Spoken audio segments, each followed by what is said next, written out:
Muy bien. En la última clase, lo que vimos fue la condición del hombre, lo que sería el punto del calvinismo, la depravación total del hombre. Y dimos 7 puntos, 6 puntos bíblicos de la condición del hombre. Hoy vamos a ver aspecto, es esta condición a consecuencia de qué es. Y para ello vamos a hablar en esta hora del pecado. Vimos de que la naturaleza humana está como está. Hoy hablamos del pecado. Eh, para hablar del pecado, lo primero es que daremos una definición del pecado, una definición que podamos tener nosotros bastante, voy a decirlo de esa manera, bastante comprensible.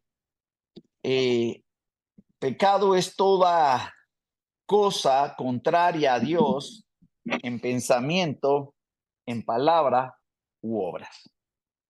Esa va a ser nuestra definición de pecado. Es toda cosa contraria a Dios en pensamiento, en palabra u obra. Eh, Punto 1 sobre esto.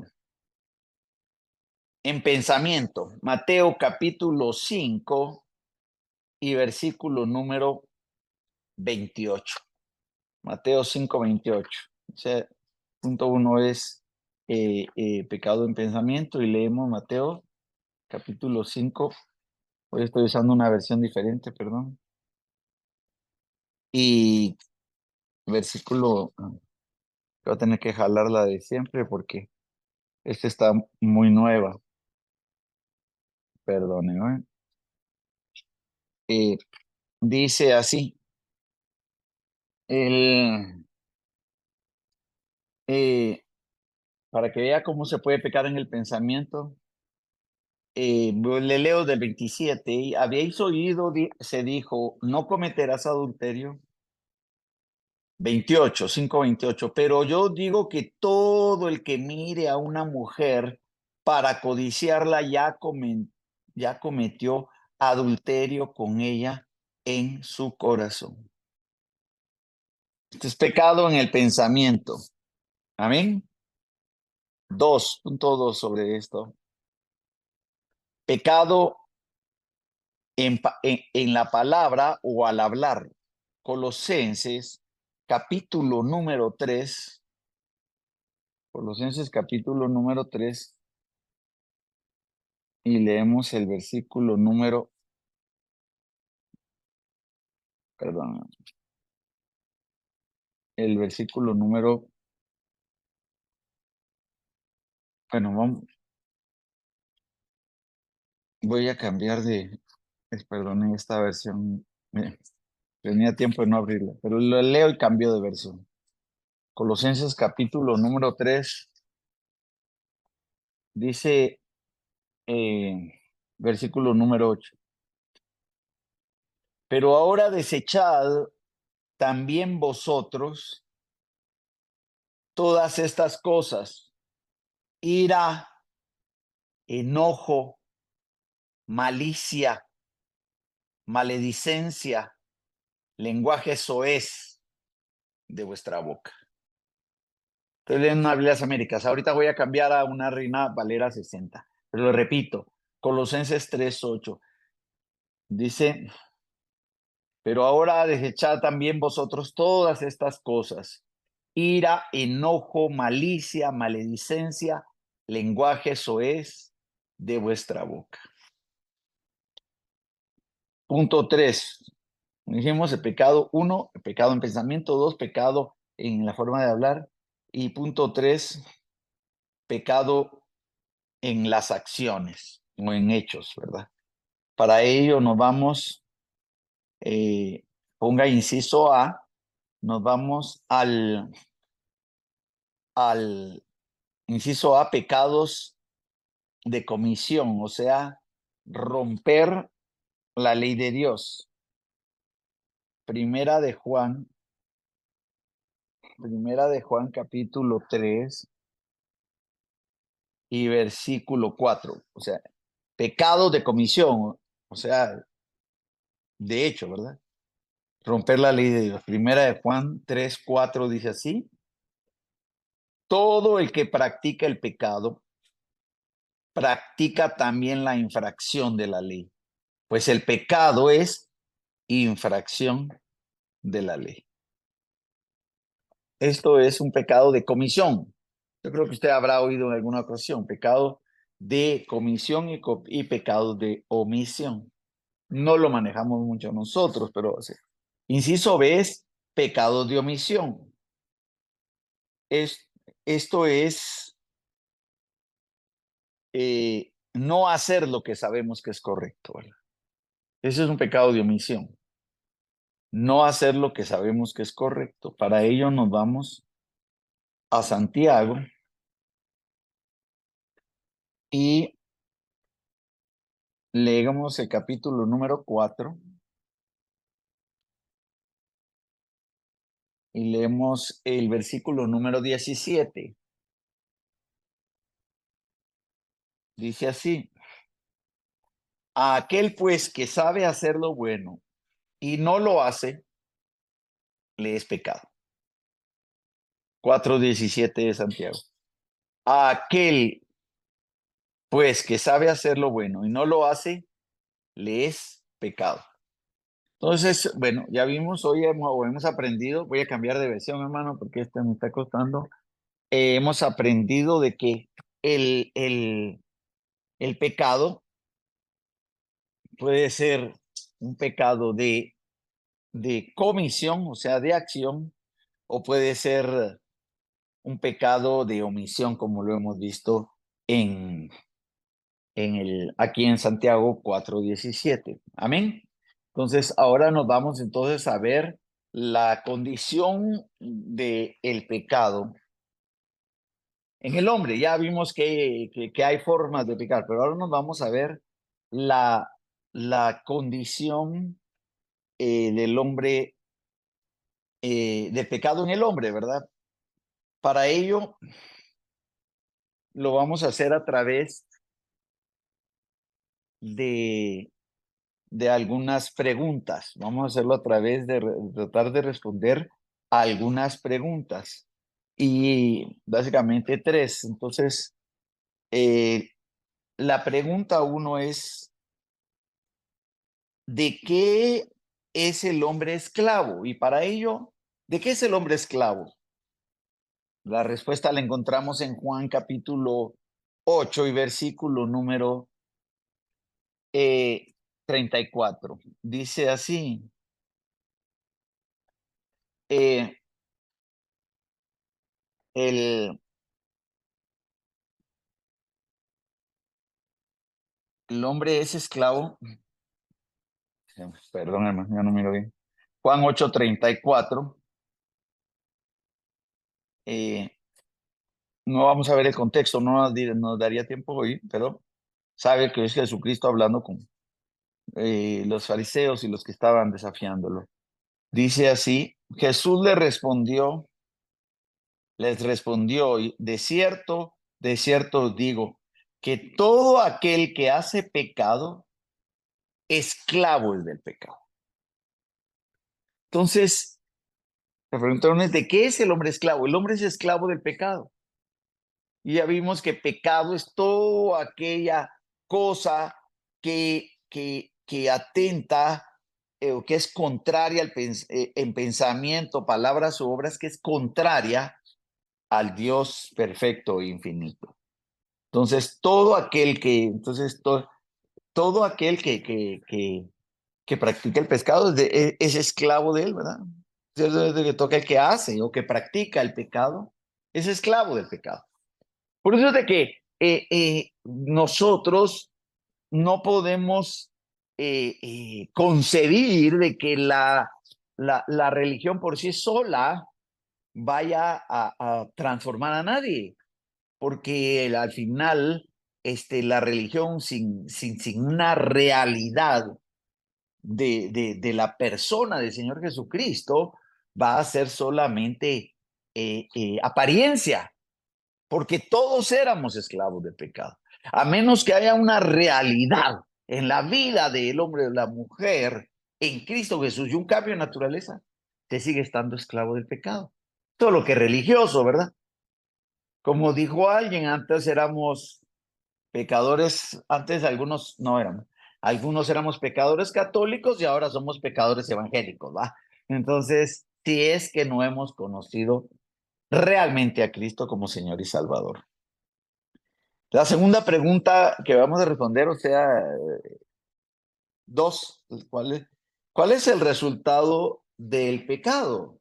Eso lo debemos de saber yo y lo deben saber las personas. Para ello nos vamos a Santiago, capítulo 1. Nos regresamos a Santiago porque estuvimos ahí. Eh, la pregunta es, ¿cuál es el resultado del pecado en el hombre? Eh, Santiago 1 y versículo número 15. Entonces, la concupiscencia, después que ha concebido, da a luz el pecado. Y el pecado, siendo consumado, da a luz la muerte. Entonces, ¿cuál es el resultado del pecado? Muerte. Así es, la muerte. El que está en pecado o aún en pecado está muerto. Y ahora la pregunta 3. La pregunta 3 es la siguiente. Va con una afirmación. Porque estábamos muertos en nuestros delitos y pecados. La pregunta es, ¿a quién seguíamos y qué tipo de hijos éramos? Por estar muertos en nuestros delitos y pecados, la pregunta es, ¿a quién seguíamos por estar en esa condición? ¿Y qué tipo de hijos éramos? Para ello, vamos a irnos todos a el libro de Efesios, por favor. Y abrimos en el capítulo, esto sí va a tener un poquito, nos vamos a extender un poquito más. En el libro de Efesios, por favor, el libro de Efesios y abrimos el capítulo número 2, Efesios capítulo 2 y versículo número, leemos del 1 en adelante. Dice así, y Él os dio vida a vosotros cuando estabais muertos en vuestros delitos y pecados. Imagínese usted, ¿verdad? En los cuales anduvisteis en otro tiempo, siguiendo la corriente de este mundo, conforme al príncipe de la potestad del aire, el espíritu que ahora opera en los hijos de desobediencia. Verso 3, entre los cuales también todos nosotros vivimos en otro tiempo, en los deseos de nuestra carne, haciendo la voluntad de la carne y de los pensamientos, y éramos por naturaleza hijos de ira, lo mismo que los demás. Ahora, vamos ahora a analizar este texto. Yo quiero que usted, hermano y hermana, piense en alguien, bueno, ustedes los que estamos aquí aprendiendo, los que estamos aquí somos todos cristianos, ¿verdad? Todos nos entendemos todos cristianos, pero yo quiero que usted piense en alguien que usted llega a su discipulado o acepta una invitación a su reunión o entra a formar parte de alguna área que está usted responsable en la iglesia. Nosotros necesitamos tener el conocimiento que la palabra nos da respecto de aquellos que puedan estar dentro del sistema pero que aún no están en una nueva vida en Cristo Jesús. Entonces, aquí la pregunta que hicimos es, ¿a quién seguíamos y qué tipo de hijos éramos? Bueno, entonces vemos el análisis del texto, el simple análisis del texto. Dice, Él os dio vida a vosotros cuando estabais muertos en vuestros delitos y pecados. El pecado nos había matado, el pecado nos mató a todos, el pecado acabó con esta creación y todos estábamos muertos en delitos y pecados. Necesitaríamos tiempo para aclarar la diferencia, pero no va a ser hoy. Entonces, pero estábamos muertos en delitos y pecados. ¿Qué consecuencia o cómo se notaba o cuál era la característica de cualquiera que está muerto en delitos y pecados? Dice el verso 2, los delitos y pecados son los cuales anduvisteis en otro tiempo. Ojo, siguiendo la corriente de este mundo.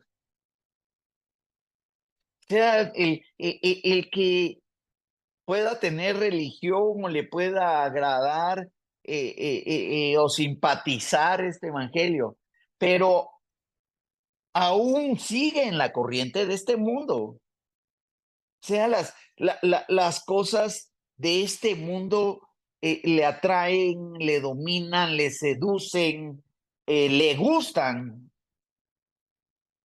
Pues es alguien que está así porque está muerto. Entonces, aquí dice que así, nosotros cuando estábamos muertos andábamos así. Estábamos muertos y seguíamos, como dice aquí, que andábamos bueno, andábamos otro tiempo y andábamos conforme, siguiendo la corriente de este mundo. Y nosotros podemos enseñar a alguien, ya sea que sea alguien que creció en una iglesia, alguien que ha asistido a una iglesia, alguien que está asistiendo a un discipulado, que cuando se está muerto en delitos y pecados, esa, esa condición de agradarse y seguir en la corriente de este mundo es parte de eso. Dice de que seguíamos esta condición conforme o en base a la forma del príncipe de la potestad del aire, el espíritu que ahora opera en los hijos de desobediencia. O sea, estábamos muertos en delitos y pecados. Este estar muerto en otros delitos y muertos en delitos y pecados nos hacía vivir realmente en la corriente de este mundo. Y esta corriente de este mundo no era tan simple como eso, sino tenía una connotación espiritual de que esa forma de vida era porque estábamos sometidos a la voluntad del adversario, que es el príncipe de la potestad del aire. El adversario era el que dominaba nuestras vidas. Algunos con alguna moral, otros con menos, pero al final el enemigo. Y ese espíritu opera en los hijos de desobediencia, refiriéndose en general a aquellos que no pueden obedecer a Dios, ni la voluntad de Dios, ni la palabra de Dios. No pueden, hijos de desobediencia. El príncipe de la potestad del aire que ahora opera, actúa, trabaja en los hijos que desobedecen, en los hijos de desobediencia. Verso 3, entre los cuales también todos nosotros vivimos en otro tiempo. Sí, nosotros vivimos así, pero y mire el texto. Vivimos en otro tiempo, en los deseos de nuestra carne, haciendo la voluntad de la carne y de los pensamientos, Mire qué interesante. Entonces, en un momento dado, así éramos nosotros. Cuando tú no tienes a Cristo, cuando estás muerto en delitos y pecados, caminas en la corriente de este mundo, estás bajo la influencia del adversario, el príncipe de la potestad del aire. Eres alguien que no puedes obedecer y que lo que haces, según dice este texto, es que andas o andábamos en los deseos de nuestra carne, haciendo la voluntad de la carne y de los pensamientos, de nuestros pensamientos. Ahora, déjeme explicarle un poco esto. De alguna manera, cuando nosotros vemos hacia atrás en nuestro pasado, sabemos de qué así éramos. Algunos éramos más evidentes pecadores que otros, pero algunos no tanto, pero igual. No, la naturaleza muerta en delitos y pecados no puede agradar a Dios, no puede sujetarse a Dios, no va a ser la voluntad de Dios, no va a obedecer la voluntad de Dios. Entonces, el problema en esto tiene que ver con que en muchas ocasiones hemos reducido el cristianismo legítimo a la vida congregacional. Entonces la gente viene, va, vive un par de horas en su iglesia, pero a veces después vive en los deseos de su carne, como dice aquí, en los deseos de su carne, haciendo la voluntad de la carne y de los pensamientos. Entonces, algo que es importante nosotros que estamos aprendiendo para guiar a otros, para bendecir a otros, para realmente llevarlos a que conozcan a Jesucristo,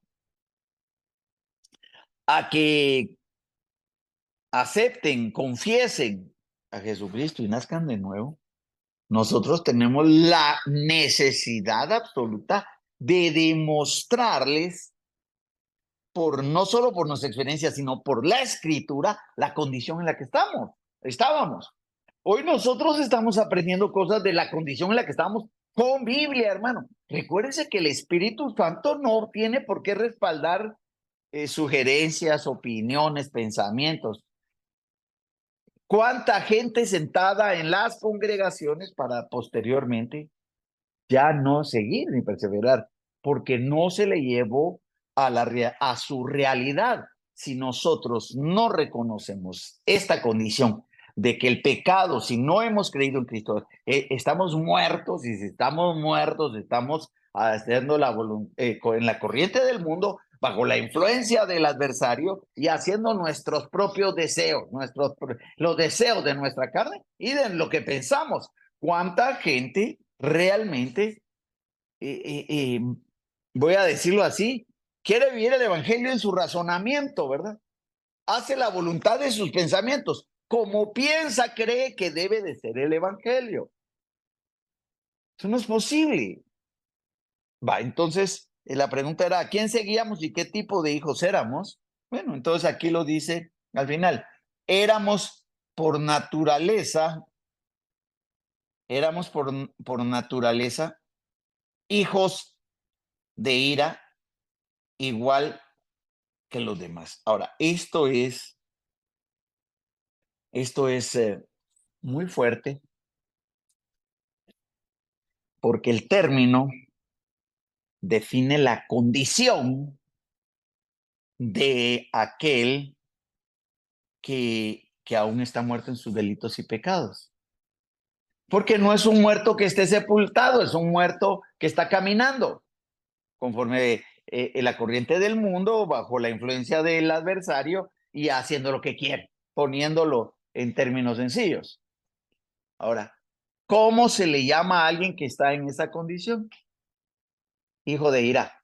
Por naturaleza, ahora dice ahí, éramos, estoy hablando de nosotros en el pasado, pero es algo que le debemos demostrar a la gente, éramos por naturaleza hijos de ira. Ahora, esto no es solo un título ahí medio,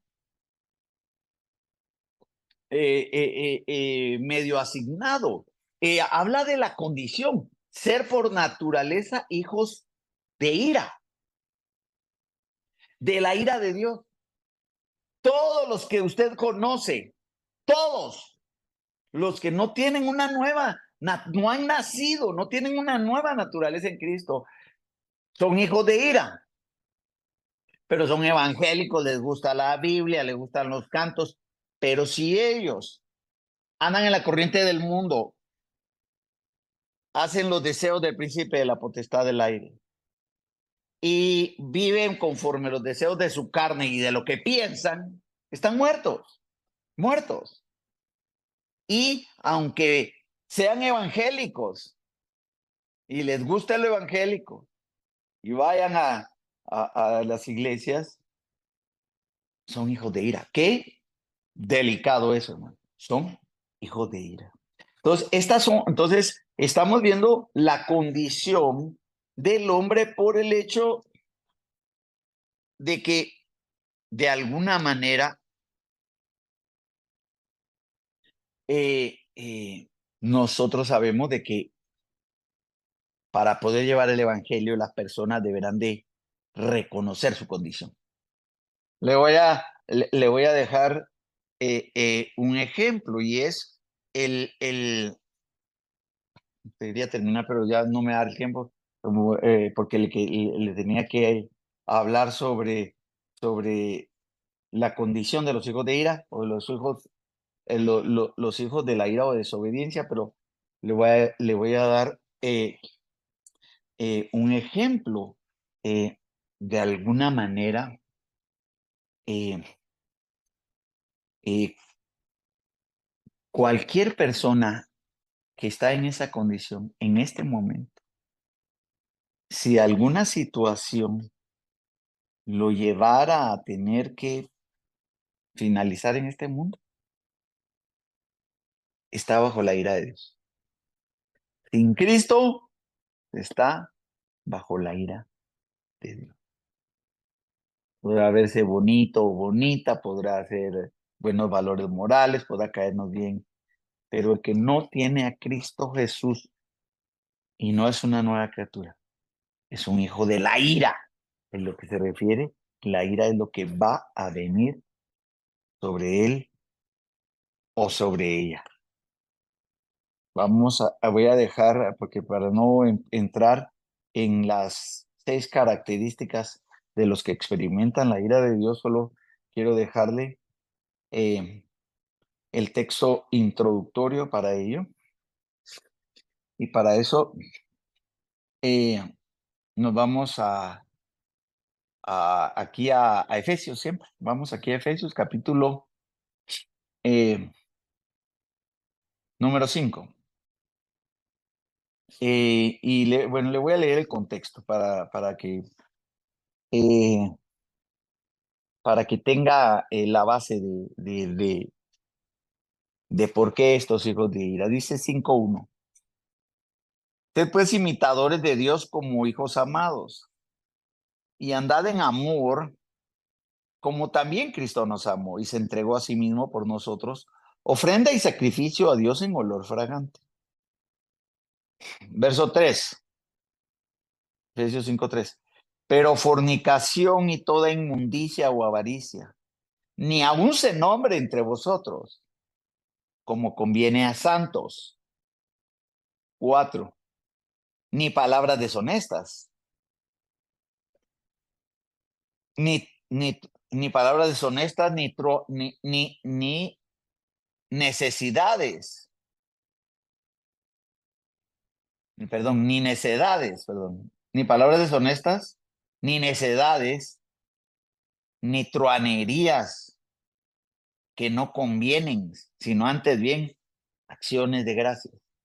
5. Porque sabéis esto, que ningún fornicario o inmundo o avaro o que es idólatra tiene herencia en el reino de Cristo y de Dios. 6. Nadie os engañe con palabras vanas. Es que estos versos son maravillosos, hermano. Es que mire qué belleza.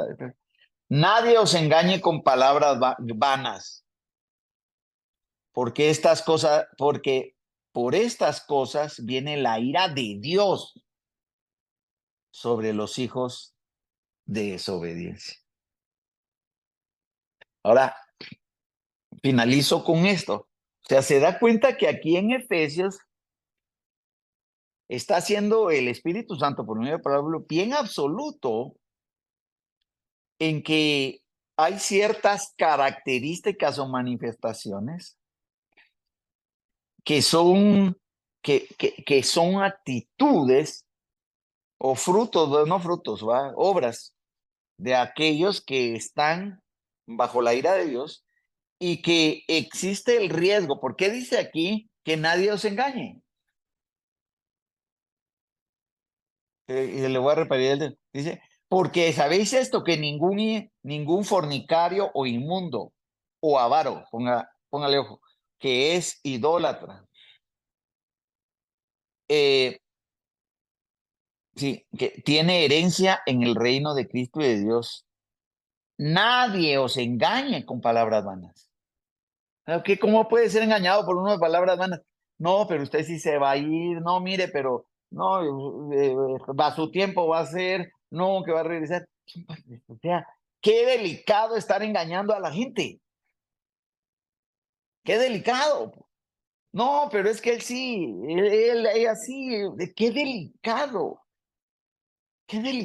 que Dios nos ayude a llevar este bendito evangelio. Y dice, nadie se engañe con palabras vanas. Se refiere a eso. ¿De quién está hablando? De gente como nosotros que podemos estar mal discipulados diciéndole a la gente que sí es cristiana, pero que los estamos engañando con palabras vanas. De, no, no, mire que si usted viene, que está en la iglesia, que si usted está bajo la cobertura, no sé qué, pero que no tiene frutos, que no tiene, si no tiene obras que evidencian, lo estamos engañando. Pues, qué delicado, podemos estar engañando a alguien. Nadie os engañe con palabras vanas, porque por estas cosas viene la ira de Dios sobre los hijos de desobediencia. Por esto viene la ira de Dios sobre los hijos de desobediencia. Y entonces vamos a ver las consecuencias sobre los hijos, sobre estos hijos de desobediencia, hijos de ira, vamos a seguir para la próxima clase. Vamos a orar entonces. Dios los bendiga a los que están y vamos a orar.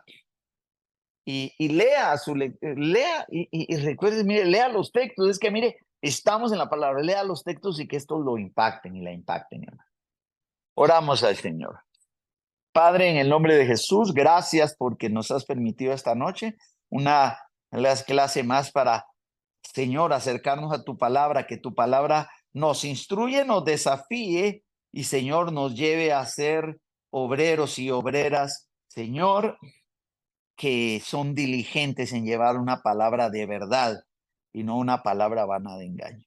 Te lo suplicamos, bendice a cada uno de mis hermanos y hermanas en el nombre de Cristo Jesús. Gracias, Señor, por tu palabra y por tus hijos e hijas que se hacen perseverantes. En el nombre de Jesús, amén y amén.